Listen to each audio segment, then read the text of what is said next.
What is going on, guys? J-Bomb with Bones and Stones. I wanted to make a quick little video today about the top 10 most sold cards on Tcgplayer for 2022. Thought it was a pretty interesting list. I was definitely a little surprised what I found on there. So down to brass tacks, number 10 is going to be Swiftfoot Boots. You can find it in Battle for Baldur's Gate. It's only 70 cents, and for a 2-drop equipment with 1 equip that gives hexproof and haste to a creature for 70 cents, that's a pretty good pickup. Number 9 is our first card from Streets of New Capenna. It is an offer you can't refuse. 1-drop blue card that counters target non-creature spells and gives 2 treasure tokens. Again, for $1.80, not a bad pickup. Number 8 is going to be our first legendary land. It is the Takenuma Abandoned Mire from Neon Dynasty. It is the legendary swampland. And for $5, again, can't really go wrong with any kind of legendary land or any kind of fancy land in general. The first and only saga on the list, had Flesh and Blood on the mind, is number 7, the Fable of Mirrorbreaker Extended Art. It's going to fetch you about $17 because it's a little fancy, fancy border, fancy colors and all of that. But for a 3-drop red card that helps bolster haste decks, again, anything that makes them more annoying is going to be worth its weight. So again, $17, $18, not a bad deal in my opinion. Number 6 is one of my actual favorite cards. It is Farewell. It is a heavy card. It does have a 6-drop. It is 2 white cards too, so depending on your composition, it could be hard to get out. But late in the game, the ability to exile all creatures, all artifacts, all enchantments, or all graveyard is definitely a good play. And for only $8, it's not a bad opening. It is the promo pack edition. You might be able to find the standard edition for a little bit cheaper. Number 5, in my opinion, the hardest one to say on the list is definitely going to be Ledger Shredder. Say that 5 times fast.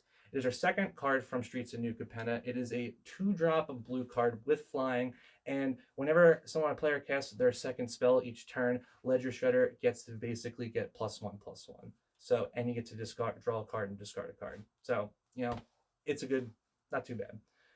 Number 4 is going to be Otawara Soaring City. It is one of the more expensive legendary lands, and it is also from Kamigawa Neon Dynasty. It's also the promo pack edition. It's going to cost about $16, but hey, for a legendary blue land, again, any kind of fancy land, $16, $20, I kind of expect that.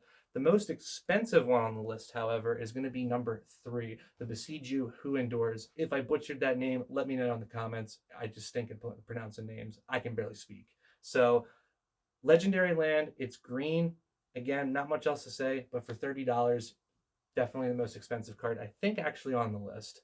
Now, number 2 is going to be a little bit surprising. It's definitely a little bit of a throwback. Some of the older guys might remember the Portal from Second Age. It is the Earthquake from Portal, a Second Age. It's only $10 right now, but with the ability to deal X damage to each player and each creature that doesn't have flying, definitely an interesting card for Modern and some of the older formats.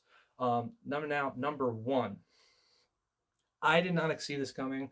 I don't know what I saw coming. If you have an idea what number 1 is, say it to yourself right now or post it in the comments if you want. But number 1 is actually going to be Walking Ballista. Now, it is an interesting card. It is an artifact creature card. It costs about $15, but it enters the battlefield with X+1/+1 counters on it. You can drop 4, again, Flesh and Blood on the mind. You can drop 4 for +1/+1 counter on Walking Ballista, and then you can remove a +1/+1 counter and then deal 1 damage to target creature or target player. At the end of the game or in the middle of the game, if you can get this out, it can definitely annoy your opponent. So tell us what you guys think. Tell us if you were surprised.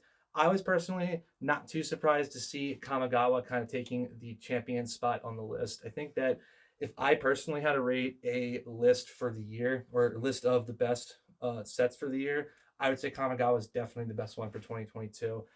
I heard that Streets of New Capenna was good. I didn't give it love. I kind of just didn't like the vibe of the set, but it did not make the list. But it's also worth noting the Triomes from New Capenna. If you can get those, they're usually, I think, about $5 to $10 or $5 to $15 a card. So the Triomes, any kind of land, I can't stress that enough. Land cards are just, they're the best investments, in my opinion, for Magic. None of this is investment advice. I'm just a guy literally in a basement. So see you next time.